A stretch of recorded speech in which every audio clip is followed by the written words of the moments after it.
Hi everyone. Today we are going to talk about the library's discovery system.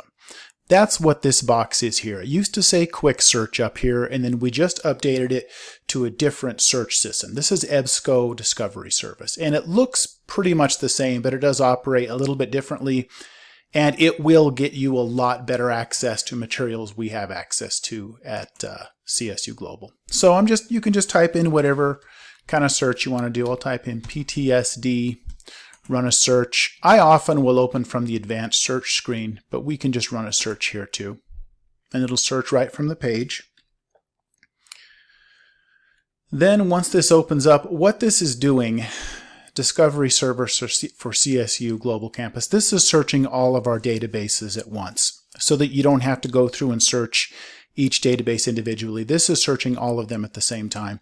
And it works a little bit differently than the old system. One thing that's kind of interesting, if you run a search like this first item that comes up, this is the most basic article they could find on this.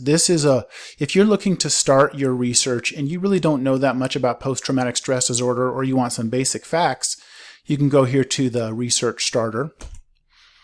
And what this will do, this brings up an article that's just a great overview of this topic.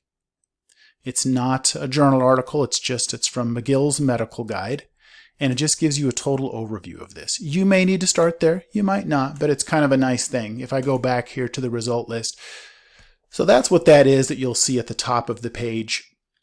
Let me just look through, and you can see it's searching through all the different databases. There's books there's videos, there's articles, but let's say we wanted to be a little more specific about this. So let's say your instructor wants you just to find peer-reviewed or scholarly articles.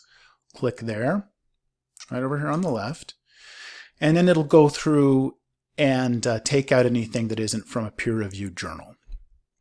You see you have 121,155 there, and I'll be doing some different things here. Let's say we just want articles that are more current. So these articles go all the way back to 1977. If you take this date slider and pull it this way, or you could also just enter the year in that left box, I'm going to say just the last few years of articles. How about 2016 to 2020? So now it's updating that. Now we're down to, you can always tell how many you have, 32,910. At any point, you could just go into these articles and you would find them. This one is sending you to Health Policy Reference Center. This one's sending you to Social Sciences Full Text. So it's searching through all of the databases at once, which is nice. And it'll give you full access to everything that comes up here. Pretty easy to use. Let me make this search maybe a little more broad. PTSD or post-traumatic stress. Now I had typed that in earlier, so it's kind of remembering what I did, but I'll just do this here. So now PTSD or post-traumatic stress, either of those, and I want either of those have to be in the titles of the entries that come back. So it's going through those 32,910. Then it takes it, now we have down to 4,031. So that narrowed it down quite a bit. And we could open up any of these. You see they're all leading you to different places. And if you see one that you can go just into the article here to learn more about the article. And there's a citation feature in here as well. And then if you want to view that article, click whatever link they give you, and it'll take you into that database to view the article. Let's go back to the result list here. Sometimes you'll see this thing that says Full Text Finder. So it's going to look for the article. It's going to give you some different options. So with Full Text Finder, when I click there, I can see where it found it. It says, well, looks like there's probably open access on the publisher's website. It looks like it's also in the Science Direct database, and looks like they found an entry for it in PubMed Central. Let me click on Science Direct. It's one of the databases we have a subscription to. So there's the article right there. So what this does, EBSCO Discovery Service, it just takes you, it links you to all the different databases that we have for articles. And it'll give you some open access ones too, like that directory of open access journals. Now, let's say we want to get more specific. We've got just scholarly journals. We've got just 2016 to 2020.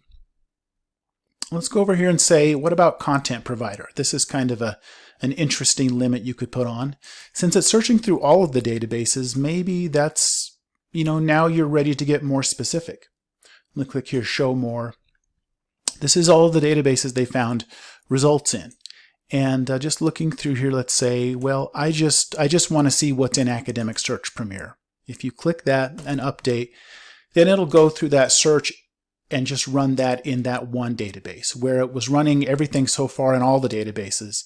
Now it's taking that search and just down to one database. And you can see Academic Search Premier, you've got the full text right there. And we still got 2016 to 2020 on there, still peer reviewed.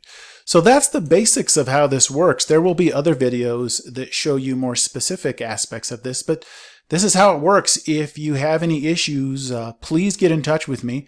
I'd love to answer your questions about this, and any feedback, good, bad, or whatever, please send my way, and I'll get back in touch with you. Thank you so much for watching.